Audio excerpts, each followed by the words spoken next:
L'interview politique d'Europe 1, Jean-Pierre Elkabbach. Vous recevez ce matin Christian Jacob. C'est le président du groupe Les Républicains à l'Assemblée et le député de Seine-et-Marne. Messieurs, c'est à vous. Bienvenue Christian Jacob, bonjour. Bonjour. Est-ce que vous pouvez m'aider?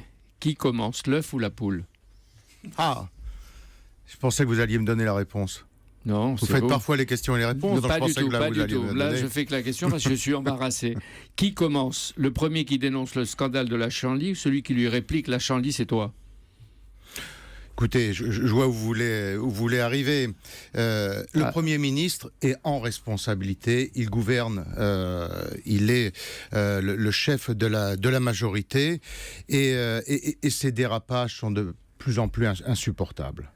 On le voit à l'Assemblée, on le voit partout quand on le voit invectiver, insulter l'opposition comme il le fait. Vous savez, le respect, lui qui appelle souvent au respect des institutions, c'est d'abord de respecter l'opposition. Mais est-ce que vous pensez que même en campagne électorale, vous êtes obligés les uns et les autres à passer par des invectives?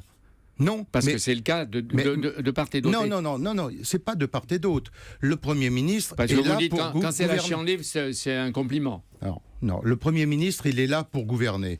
Il va vraisemblablement avoir, je pense, le bilan le plus médiocre des 20 ou 30 dernières années.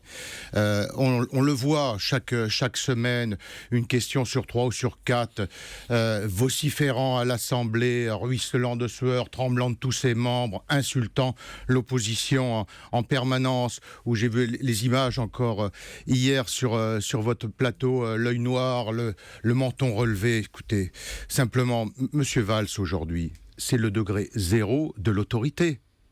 Et quand on voit l'effondrement du PS en ce moment, c'est à la fois ce bilan médiocre, comme je vous le disais, et puis en matière d'autorité, on n'a jamais vu un Premier ministre donner les instructions pour que des gens du voyage coupent l'autoroute A1, qu'on n'intervienne pas. Moiran. C'est pas vrai. Mais si, c'est vrai. Vous croyez vraiment tout ce que vous dites? 35 voitures qui brûlent sous les yeux des gendarmes. Un restaurant qui est saccagé. Les gendarmes qui ont instruction de ne pas intervenir. C'est ça l'incarnation de l'autorité Mais il dit qu'il y a deux Valls. conceptions de l'autorité. Lui qui respecte l'état de droit, l'indépendance de la justice, les règles. Et Nicolas Sarkozy, ce serait le non-respect des règles. C'est respecter les règles de donner instruction aux gendarmes de ne pas intervenir quand 35 voitures brûlent. Et Monsieur Valls... Mais comment vous pouvez dire qu'il donne instruction aux gendarmes et à la police pas intervenir? Parce que les militaires obéissent en France et les gendarmes obéissent. Si les gendarmes n'interviennent pas, c'est qu'ils ont instruction pour ne pas intervenir. Et quand Monsieur Valls se rend à Moiran quelques semaines après, ça change quoi? Son déplacement. Ça change quoi pour les victimes? Ça change quoi pour les voyous? Rien ne se passe. C'est l'incarnation du degré zéro en matière d'autorité. Des interpellations, des arrestations, des condamnations. Le moment on venu, espère qu'un jour il y en aura, oui. C'est le minimum. Les règles. 52% des Français, d'après un sondage TNS-Sofres, seraient prêts à accepter que le Front National gagne une région et ils trouveraient ça pas gênant. Manuel Valls, lui, dit que ce serait un drame. Vous, de quel côté vous êtes? Est-ce que c'est acceptable ou ce serait vraiment un drame? Non, ce sondage, c'est quoi? C'est 52% des Français qui prennent acte du verdict des urnes. C'est pas pour autant qu'ils cautionnent, c'est pas pour autant qu'ils soutiennent, c'est pas pour autant qu'ils s'en accommodent. Mais simplement, ils prennent acte du verdict des urnes. Mais quand on vous entend, on se dit, finalement, il va y avoir une vague formidable en faveur des Républicains. Or, on sent bien qu'il y a dans l'opinion pas tellement de mouvement, qui est le grand parti qui peut gagner jusqu'à présent, la campagne commence, c'est l'abstention. Et il n'y a pas ce désir des autres, de vous. Non, écoutez... Il n'y a pas le désir d'eux, mais il n'y a pas le désir de vous. Attendez les résultats. Souvenez-vous des commentaires avant les départementales, avant les municipales. Vous savez, vous interrogiez sur la poule et l'œuf, c'est à la fin de la foire qu'on compte les bouses. Et on verra où on en est sur les résultats. Comment vous dites, c'est à la fin de la foire? Qu'est-ce qu'on compte les bouses, c'est-à-dire qu'on voit le nombre de vaches qui sont passées sur le marché. Je crois que c'est du guirou.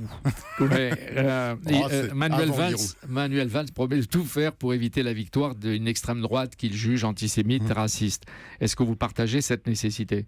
Oui, et s'il a réellement cet objectif, Manuel Valls, qu'il se taise. À chaque fois qu'il intervient, le Front National monte. Parce que, justement, il incarne le degré zéro de l'autorité, parce que son bilan sera sans doute un des plus médiocres qu'il se taise, monsieur Valls. Taisez-vous, Manuel Valls. C'est drôle. La gauche prendra ses responsabilités, dit Manuel Valls, qui est par principe le chef de la majorité, et il demande à la droite de prendre, elle aussi, ses responsabilités.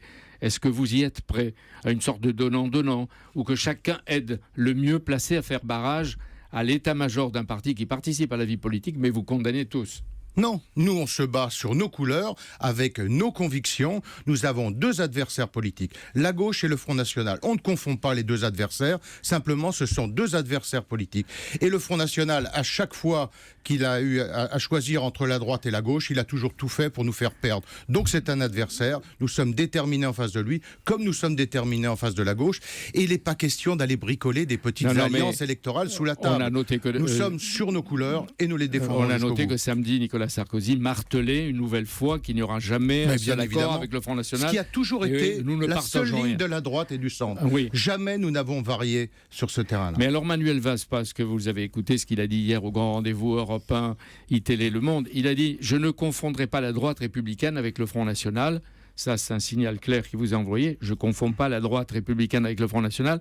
Est-ce que vous dites « Nous ne confondons pas le PS avec le Front National ». Mais ce sont deux adversaires. Ils sont de nature différente. On ne les confond pas, mais ce sont deux adversaires et nous sommes aussi déterminés en face de l'un qu'en face de l'autre. Aujourd'hui, il y a à la fois une conférence du président de la République sur les nouvelles technologies, sur CAP 21, et puis ce matin, Emmanuel Macron présente Noé, les nouvelles opportunités économiques, le monde numérique nouveau d'aujourd'hui. Aujourd'hui, c'est aussi l'anniversaire de la mort du général de Gaulle.